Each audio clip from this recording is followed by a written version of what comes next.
Hallelujah, praise the lord. ದೇವರ ಪರಿಶುದ್ಧ ನಾಮಕ್ಕೆ ಸ್ತೋತ್ರವಾಗಲಿ. ಈ ರಾತ್ರಿ ವೇಳೆ ಕೊಟ್ಟಂತ ಒಂದು ಸಂದೇಶ ಹೋಗೋಣ. ಅದಕ್ಕಿಂತ ಮುಂಚೆ ಒಂದು ಪ್ರಾರ್ಥನೆ ಮಾಡಿ ಪವಿತ್ರಾತ್ಮನ ಕೈಯಲ್ಲಿ ಒಪ್ಪಿಸಿಕೊಡೋಣ. ಪರಿಶುದ್ಧನೇ ಪರಿಶುದ್ಧನೇ ಸ್ವಾಮಿ, ನೀತಿವಂತನಾದ ದೇವರೇ ಯೇಸು ಸ್ವಾಮಿ, ನಿಮಗೆ ಸ್ತೋತ್ರಪ್ಪ. ಪವಿತ್ರಾತ್ಮರೇ, ನಿಮಗೆ ಸ್ತೋತ್ರ. ಈ ವಾಕ್ಯದೊಂದಿಗೆ ಸ್ವಾಮಿ ನೀವು ಮಾತನಾಡಿಯಪ್ಪ, ನಾವು ಕೇಳುತ್ತೇವೆ ರಾಜಾವೇ. ನಾವು ಕೇಳಿಕೊಂಡು ಸ್ವಾಮಿ ಪ್ರತಿ ದಿವಸವೂ ಕರ್ತನೆ ಅದನ್ನು ಕೈಗೊಂಡು ನಡೀಲಿಕ್ಕೆ ಸ್ವಾಮಿ ಮನುಷ್ಯನಿಂದ ಸಾಧ್ಯವಿಲ್ಲ ರಾಜ. ಯಾವುದಾದ್ರೂ ಒಂದು ರೀತಿ ಹಿಂಜಾರಿ ಹೋಗುವಂತ ಸಮಯ ಬರ್ಬೋದು. ಅದಕ್ಕೆ ನಿಮ್ಮ ಸಹಾಯ ನಮಗೆ ಬೇಕು. ಇದೇ ರೀತಿಯಾಗಿ ಸ್ವಾಮಿ ಯಾರ್ಯಾರು ನಿಮ್ಮ ಬಳಿಗೆ ಪ್ರಾರ್ಥನೆ ಮಾಡುತ್ತಾರೋ ಅವ್ರಿಗೆಲ್ಲರಿಗೂ ಸ್ವಾಮಿ ಸಹಾಯ ಮಾಡುವ ಪ್ರಾರ್ಥನೆ ಕೇಳಿದ್ದಕ್ಕಾಗಿ ನಿಮಗೆ ಸ್ತೋತ್ರ. ಯೇಸು ಸ್ವಾಮಿ ನಾಮದಲ್ಲಿ ಬೇಡಿಕೊಳ್ಳುತ್ತೇನೆ, ಪರಲೋಕದ ತಂದೆ ಆಗುತ್ತೇನೆ.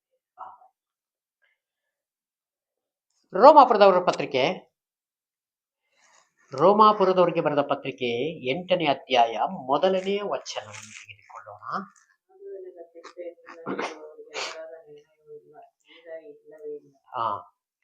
ಆದದರಿಂದ ಕ್ರಿಸ್ತ ಯೇಸುವಿನಲ್ಲಿ ಇರುವವರಿಗೆ ಅಪರಾಧ ನಿರ್ಣಯವು ಈಗ ಇಲ್ಲವೇ ಇಲ್ಲ. ಹಾಲೆಲೂಯಾ. ಇಲ್ಲಿ ಪೌಲನು ಹಾಗೆ ಬರೀತಾರೆ. ಯೇಸು ಸ್ವಾಮಿ ವಾಕ್ಯವನ್ನ ಕೇಳಿ ಆಲಯಕ್ಕೆ ತಪ್ಪದೇ ಹೋಗಿ ವಾಕ್ಯವನ್ನ ಧ್ಯಾನ ಮಾಡಿ ಅದನ್ನ ಒಂದು ಪೆನ್ ತೆಗೆದುಕೊಂಡು ಒಂದು ಅಂಡರ್ಲೈನ್ ಮಾಡಿಕೊಂಡು ಸೇವಕರು ಒಂದು ಬೋಧಕರು ಒಂದು ಪ್ರಸಂಗದಲ್ಲಿ ಈ ವಾಕ್ಯ ಹೇಳ್ತಾ ಇದ್ದಾರಲ್ಲ ಅಂತ ಹೇಳಿ ನೀವು ಒಂದು ಪುಸ್ತಕದಲ್ಲಿ ಒಂದು ಹಾಳೆಯಲ್ಲಿ ಬರೆದುಕೊಂಡು ಮನೆಗೆ ಬಂದು ನೀವು ಈ ವಾಕ್ಯವನ್ನು ಧ್ಯಾನ ಮಾಡಿದ್ರೆ ಪವಿತ್ರಾತ್ಮರು ನಿಮ್ಮ ಒಳಗೆ ಕಾರ್ಯ ಮಾಡುತ್ತಾರೆ. ಇಲ್ಲಿ ಏನ್ ಹೇಳ್ತಾ ಇದೆ ಮೇಲ್ಗಡೆ ನೋಡಿ, ಪವಿತ್ರಾತ್ಮನನ್ನು ನಂಬುವವರನ್ನು ಪಾಪ ಮರಣಗಳಿಂದ ಪೀಡಿಸಿ ಅವರನ್ನು ದೇವರ ಮಕ್ಕಳು ಮಾಡಿದ್ದು. ಹಾಲೆಲೂಯಾ. ಯಾರನ್ನ ಅನುಸರಿಸಬೇಕು? ಪವಿತ್ರಾತ್ಮನನ್ನ ಅನುಸರಣೆ ಮಾಡಬೇಕು. ಪವಿತ್ರಾತ್ಮನ ಮಾತಿಗೆ ಕಿವಿಗೊಡಬೇಕು. ಹಾಲೆಲೂಯಾ. ಅದಕ್ಕೆ ನಾವು ಈ ಲೋಕದ ವಿಷಯಗಳಲ್ಲಿ, ಲೋಕದ ವ್ಯವಹಾರಗಳಲ್ಲಿ ನಾವು ಎಷ್ಟು ಬೇಕು ಅಷ್ಟೇ. ಆದರೆ ಇಲ್ಲಿ ಏನಾಗಿದೆ ಅಂದ್ರೆ ದೇವರ ವಾಕ್ಯ ಒಂದೇ ಸಲ ಭಾನುವಾರ ಮಾತ್ರ. ಹಾಲೆಲೂಯಾ. ಎಷ್ಟೋ ಜನ ಉಪವಾಸ ಪ್ರಾರ್ಥನೆಗೆ ಬರುವುದಿಲ್ಲ, ಒಂದು ಕಾಟೇಜ್ ಪ್ರೇಯರಿಗೆ ಬರುವುದಿಲ್ಲ. ಹಾಲೆಲೂಯಾ. ಎಷ್ಟು ಚೆನ್ನಾಗಿದೆ. ಇವರೆಲ್ಲರಿಗೂ ಪರಲೋಕ ರಾಜ್ಯ ಬೇಕು. ಹೇಗೆ ಇಲ್ಲಿ ದೇವರು ಹೇಳ್ತಾರೆ, ದೇವರ ಮಾತನ್ನ ಕೇಳಿ ಭೂಮಿ ಮೇಲೆ ನಡೆಯಂತವನೇ ಹಾಲೆಲೂಯಾ ನಿಜವಾಗ್ಲೂ ಭಾಗ್ಯವಂತನು. ಅವನೇ ಕ್ರಿಸ್ತನನ್ನ ಅನುಸರಣೆ ಮಾಡುವಂತವನು. ನಾವು ವಾರಕ್ಕೊಮ್ಮೆ ಒಂದು ಕ್ಲಾಸಿಗೆ, ಒಂದು ಕಾಲೇಜಿಗೆ ಹೋದ್ರೆ ಸಾಕ ಪ್ರಿಯನಾದ ಸಹೋದರ ಸಹೋದರಿಯರೇ. ಹಾಲೆಲೂಯಾ. ಭಾನುವಾರ ಮಾತ್ರ ಪ್ರಾರ್ಥನೆಗೆ ಬರ್ತೇವೆ. ಹಾಲೆಲೂಯಾ. ಸೋಮವಾರದಿಂದ ಶನಿವಾರ ತನಕ ಬಿಡದಂಗೆ ಮಕ್ಕಳಿಗೆ ಸ್ಕೂಲು, ಕಾಲೇಜು ಇತ್ಯಾದಿ ಇತ್ಯಾದಿ ಇವೆಲ್ಲದರಲ್ಲೂ ಬಿಸಿ. ಕಾಟೇಜ್ ಪ್ರೇಯರ್ ಇದ್ದಾಗ ಎಷ್ಟು ಜನ ಬರ್ತೀರಿ? ನನ್ನನ್ನು ಸೇರಿಕೊಂಡೆ ನಾನು ಹೇಳ್ತಾ ಇದ್ದೆ. ಕೆಲವೊಮ್ಮೆ ನಾನು ಮಿಸ್ ಮಾಡಿದ್ದೇನೆ, ಇಲ್ಲ ಅಂತ ನಾನು ಹೇಳಕ್ಕಾಗಲ್ಲ. ಆದರೆ ನಾನು ಅದನ್ನ ತಪ್ಪನ್ನು ಒಪ್ಪಿಕೊಂಡೆ. ದೇವರೇ, ಕಾರಣಾಂತರದಿಂದ ಹೋಗಕ್ಕಾಗಲಿಲ್ಲ ಸ್ವಾಮಿ. ಆದರೆ ಸುಮ್ಮನೆ ಕೂತುಕೊಂಡು ಕಾಲಗಳನ್ನ ಸುಮ್ಮನೆ ಕಳೆಯಬೇಡ. ಹಾಲೆಲೂಯಾ. ನಿನಗೆ ಕೊಟ್ಟಂತ ಸಮಯವನ್ನ ಉಪಯೋಗ ಮಾಡಿಕೊ ಅಂತ ದೇವರ ವಾಕ್ಯ ಸ್ಪಷ್ಟ ಹೇಳ್ತದೆ. ನೀವು ಮನೆಯಲ್ಲಿ ಎಷ್ಟು ಕೂತ್ಕೊಂಡು ಪ್ರಾರ್ಥನೆ ಮಾಡಿದರು ಪ್ರಸಂಗ ಮಾಡಲಿಕ್ಕೆ ಆಗ್ತದ? ಭಾರಿ ಕಷ್ಟ. ವಾಕ್ಯ ಓದಬಹುದು ನಿಜ, ವಾಕ್ಯ ಓದಬೇಕು 100% ನಿಜ. ಆದರೆ ನಿಮಗೆ ಮೇಲೆ ಅಂತ ಒಬ್ಬರು ಸಭೆಯಲ್ಲಿ ಇಟ್ಟಿದ್ದಾರೆ. ಹಾಲೆಲೂಯಾ. ಸೇವಕರು ಇಟ್ಟಿದ್ದಾರೆ. ಅವರಿಗೆ ಪವಿತ್ರಾತ್ಮನು ಹೇಳುವ ಪ್ರಕಾರ ಅವರು ನಿಮಗೆ ತಿಳಿಸುವಂತವರಾಗಿರ್ತಾರೆ. ಹಾಲೆಲೂಯಾ. ಅವಾಗ ನಾವೇನ್ ಮಾಡ್ಬೇಕು? ಭಾನುವಾರ ಆಲಯದಲ್ಲಿ ಹೋಗಿ ಕೊಡುವಂಥದ್ದು 40 ನಿಮಿಷ ಸಂದೇಶ. ಆ 40 ನಿಮಿಷ ಸಂದೇಶಕ್ಕೆ ನೀವು ಎಷ್ಟೊತ್ತಿಗೆ ಬರ್ತೀರಿ? ಎಷ್ಟೋ ಜನ ಮುಕ್ತಾಯ ಟೈಮಿಗೆ ಬರುವಂತವರಾಗಿದ್ದಾರೆ. ಹಾಲೆಲೂಯಾ. ಏನು ವಾಕ್ಯ ಕೇಳೋದಿದ್ರಿ? ಅಲ್ಲಿ ಯಾವ ಸಂದೇಶ ನಡೀತು ಎಂಬುದಾಗಿ ನಿಮ್ಗೆ ಏನಾರ ತಿಳಿದ್ಯಾ? ಏನಾದ ಸಹೋದರ ಸಹೋದರಿಯರೇ, ಹಾಗಲ್ಲ. ಆಲಯಕ್ಕೆ 5 ನಿಮಿಷ, 10 ನಿಮಿಷ, ಕಾಲು ಗಂಟೆ, ಎಲ್ಲರಿಗೂ ಸಮಯ ಒಂದು ಟೈಮ್ ಹೆಚ್ಚು ಕಮ್ಮಿ ಆಗ್ತದೆ ನಿಜ. ಆದರೆ ಮುಕ್ತಾಯದ ಟೈಮಿಗೆ ನೀವು ಹೋಗಿದ್ರೆ ಅದು ಸರಿನಾ? ಒಂದು ಟ್ರೈನಿಗೆ ಹೋಗ್ಬೇಕಾದ್ರೆ, ಬೆಳಿಗ್ಗೆ 5 ಗಂಟೆ ಟ್ರೈನಿಗೆ ಹೋಗ್ಬೇಕಾದ್ರೆ ಬ್ಯಾಂಗ್ಳೂರ್ಗೆ, ನೀವು 5:15 ಹೋಗ್ತೀರಾ ಇಲ್ಲಿಂದ? ಹಲ್ಲೆಲೂಯಾ. ಈ ಲೋಕ ಒಂದು ದಿವಸ ಇಲ್ಲದೆ ಹೋಗ್ತದೆ.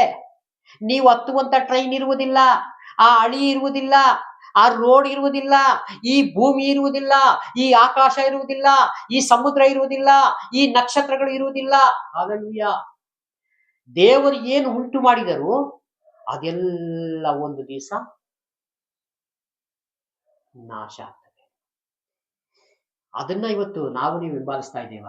ನಮ್ಮನ್ನು ನಾವು ಚೆನ್ನಾಗಿ ಪರೀಕ್ಷೆ ಮಾಡಿಕೊಳ್ಳಬೇಕು. ಹಲ್ಲೆಲೂಯಾ. ದೇವರ ವಾಕ್ಯ ಅಂದ್ರೆ ನಮಗೆ ಇವತ್ತು ಅಸಡ್ಡೆ. ಯಾಕೆ ಅಸಡ್ಡೆ? ಅಯ್ಯೋ ಹೋದ್ರೆ ಆಯ್ತು, ಇನ್ನು ಆರಾಧನೆ ಈಗ ಸ್ಟಾರ್ಟ್ ಅಲ್ವಾ, ಇನ್ನೂ ಅರ್ಧ ಗಂಟೆ ಮುಕ್ಕಾಲು ಗಂಟೆ ಇದೆ, ಅವಾಗ ಹೋಗಿದ್ರೆ ಸಾಕು. ಇವತ್ತು ಏನು ಕೇಳುವುದಿಲ್ಲ ಪ್ರಿಯನಾದ ಸಹೋದರ ಸಹೋದರಿಯರೇ.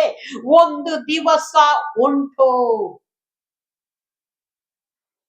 ನ್ಯಾಯಾಧಿಪತಿ ಮುಂದೆ ಎಲ್ಲರೂ ನಿಲ್ಲಬೇಕು. ನೀನೆಷ್ಟೊತ್ತಿಗೆ ಬಂದೆಪ್ಪ? ಯಾಕೆಂದ್ರೆ 2 ಜನ 3 ಜನ ನನ್ನ ನಾಮದಲ್ಲಿ ಎಲ್ಲಿ ಕೂಡಿ ಬರ್ತಾರೆ ನಾನು ಇದ್ದೇನೆ ಅಂತ ಯೇಸು ಹೇಳ್ತಾರೆ. ಅವಾಗ ಆಲಯದಲ್ಲಿ ಫಸ್ಟ್ ಬರೆದ ಯಾರು? Pastor family. ಹಾಗಾಗಿ ಯೇಸು ಬಂದಾಯ್ತು. ಬಾಕಿ ಇರುವವರೆಲ್ಲ 5 ನಿಮಿಷ 10 ನಿಮಿಷ ಬರ್ತಾರೆ. ನಿಜ.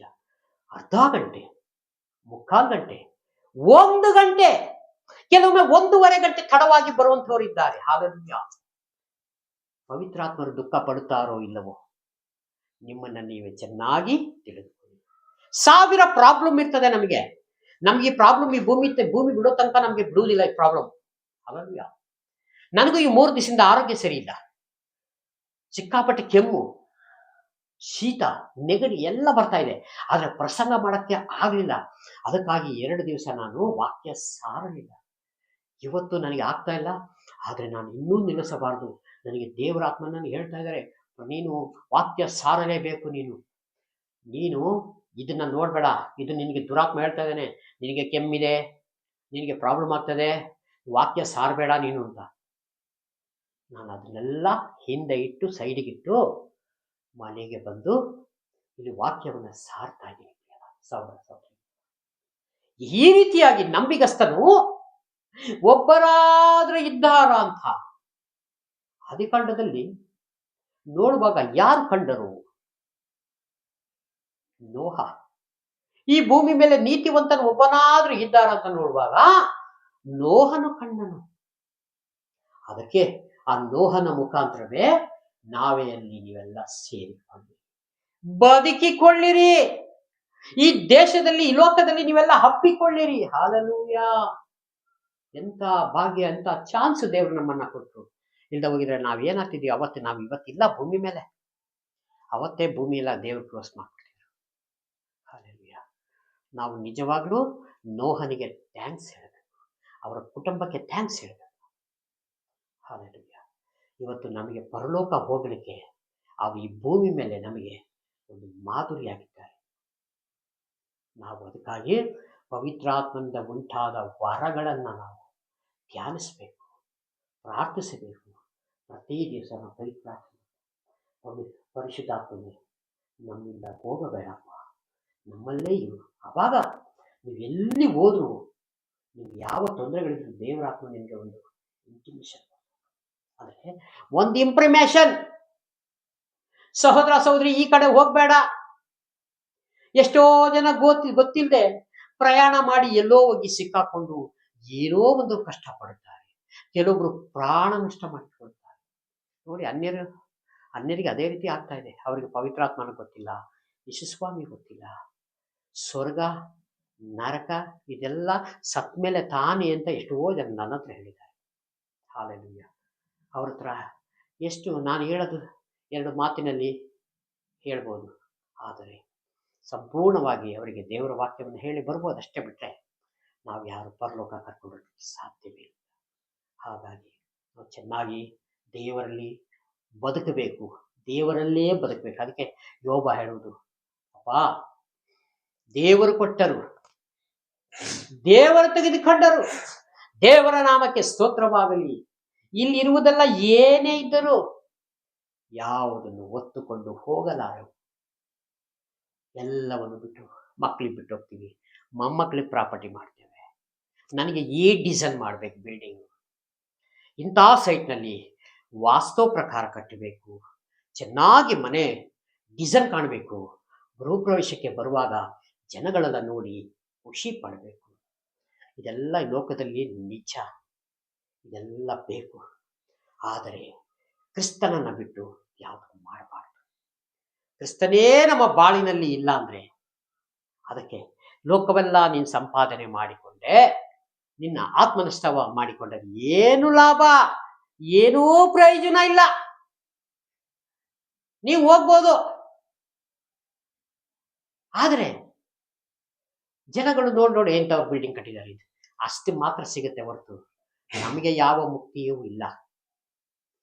ನಮಗೆ ಮುಕ್ತಿ ಬೇಕು, ನಮಗೆ ದೇವರ ರಾಜ್ಯ ಬೇಕು, ನಮಗೆ ಎಲ್ಲ ಬೇಕು ಅಂದರೆ ವಾಕ್ಯವನ್ನ ಧ್ಯಾನ ಮಾಡಿ ಯೇಸು ಸ್ವಾಮಿ ಹೇಳಿದ ಪ್ರಕಾರ ಜೀವಿಸಿಕೊಂಡು ಪವಿತ್ರಾತ್ಮನು ನಮ್ಮ ಜೊತೆಯಲ್ಲಿ ಇಟ್ಟುಕೊಳ್ಳಬೇಕು, ಅವರನ್ನು ಬಿಡಬಾರದು. ಈ ರೀತಿಯಾಗಿ ನಾವು ನಂಬಿಕೆಯಲ್ಲಿರುವುದಾದರೆ ಖಂಡಿತ ನಮ್ಮನ್ನ ಎದುರಿಸೋರು ಯಾರು? ಪವಿತ್ರಾತ್ಮನೇ ನಿಮ್ಮ ಕೂಡ ಇರುವುದಾದರೆ ನಿಮ್ಮನ್ನು ಯಾರು ಎದುರಿಸ್ತಾರೆ? ಯಾರು ಎದುರಿಸಕ್ಕಾಗಲ್ಲ. ಯಾಕಂದ್ರೆ ಕೀರ್ತನೆಯಲ್ಲಿ ಹೇಳ್ತದೆ, ಒಂದು ದಾರಿಯಲ್ಲಿ ಬಂದು 7 ದಾರಿಯಲ್ಲಿ ಓಡಿ ಹೋಗುತ್ತಾರೆ. ಯಾಕೆ? ದೇವದೂತರು ನಿಮ್ಮ ಸಂಗಡ ಇರುತ್ತಾರೆ. ಹಲ್ಲೆಲೂಯ. ದೇವದೂತರು ನಮಗೆ ಕಾಣುವುದಿಲ್ಲ ಪ್ರಿಯನಾದ ಸಹೋದರ ಸಹೋದರಿಯರೇ, ಆದರೆ ನಮಗೆ ವಿರೋಧವಾಗಿ ಬಂದ ವೈರಿಗಳ ಮೇಲೆ ಅವರಿಗೆ ದೇವರು ಆ ದೂತರ ಮುಖಾಂತರ ಚೆನ್ನಾಗಿ ಪಾಠ ಕಲಿಸ್ತಾರೆ. ಹಲ್ಲೆಲೂಯ. ಹಾಗಾಗಿ ಕೊಟ್ಟಂತ ವಾಕ್ಯ ಸಂದೇಶಕ್ಕಾಗಿ ಸ್ತೋತ್ರ. ನಾವು ಒಂದೇ ಒಂದು ವಾಕ್ಯ ತೆಗೆದುಕೊಂಡಿದ್ದು, ದೇವರ ಚಿತ್ತವಾದರೆ ಇದು ನಾಳೆ ಹಾಗೆ ಕಂಟಿನ್ಯೂ ಮಾಡೋಣ ಅಂತ ಇದೀನಿ. ಪ್ರಾರ್ಥನೆ ಮಾಡೋಣ. ದೇವರ ಚಿತ್ತವಾದರೆ ಇದೇ ವಾಕ್ಯ ಕೊಡ್ತಾರೋ ಬೇರೆ ಸಂದೇಶ ಕೊಡ್ತಾರೋ ನನಗೆ ತಿಳಿಯದು. ನಾನೆಲ್ಲ ಪವಿತ್ರಾತ್ಮನನ್ನ ಕೈಯಲ್ಲಿ ಕೊಟ್ಟಾಗಲೇ ಆ ಪವಿತ್ರಾತ್ಮನ ನಡೆಸುವಿಕೆಯೇ ನನಗೆ ಇರೋದು. ಬಿಟ್ಟರೆ ನನ್ನ ಸ್ವಂತ ಮಾತು, ನನ್ನ ಸ್ವಂತ ಜ್ಞಾನ, ನನ್ನ ಸ್ವಂತ ಬುದ್ಧಿ ಆಲೋಚನೆ ಇದರೊಳಗೆ ಏನೂ ಇಲ್ಲ. ಎಲ್ಲ ತೆಗೆದು ನಾನು ಪಕ್ಕದಲ್ಲಿ ಇಟ್ಟಿದ್ದೇನೆ. ಹಲ್ಲೆಲೂಯ. ಹಾಗಾಗಿ ಎಲ್ಲರೂ ಕಣ್ಣು ಮುಚ್ಚಿ ಪ್ರಾರ್ಥನೆ ಮಾಡಿ, ನಿಜವಾಗ್ಲೂ ನಾವು ದೇವರ ಭಕ್ತರಾಗಿದ್ದರೆ ಯೇಸು ಸ್ವಾಮಿ ಬರೀ ಮಾತಿನಿಂದ ನಾವು ಸನ್ಮಾನಿಸದೆ ಹೃದಯದಿಂದ ನಾವು ಅವ್ರನ್ನ ನೋಡುವುದರ ಕಣ್ಮುಚ್ಚಿ ಪ್ರಾರ್ಥನೆ ಮಾಡಿಕೊಳ್ಳೋಣ. ಪ್ರೀತಿ ಸ್ವರೂಪನಾದ ದೇವರೇ, ರಾಜಾದಿರಾಜನೇ, ಲೋಕಕ್ಕೆ ಬರಬೇಕಾದ ರಕ್ಷಣೆಯು ನಿಮ್ಮಿಂದಲೇ ಸ್ವಾಮಿಯವೇ. ಈ ವಿಡಿಯೋ ಮುಖಾಂತರ ನೋಡುವಂಥ ಪ್ರತಿಯೊಂದು ಕುಟುಂಬಗಳಿಗೆ ಸಹೋದರ ಸಹೋದರಿಗೆ ನೆನೆಸಿ ನಿಮ್ಮ ಕರೆಗಳನ್ನು ಒಪ್ಪಿಸಿಕೊಡ್ತೇನೆ ಸ್ವಾಮಿ.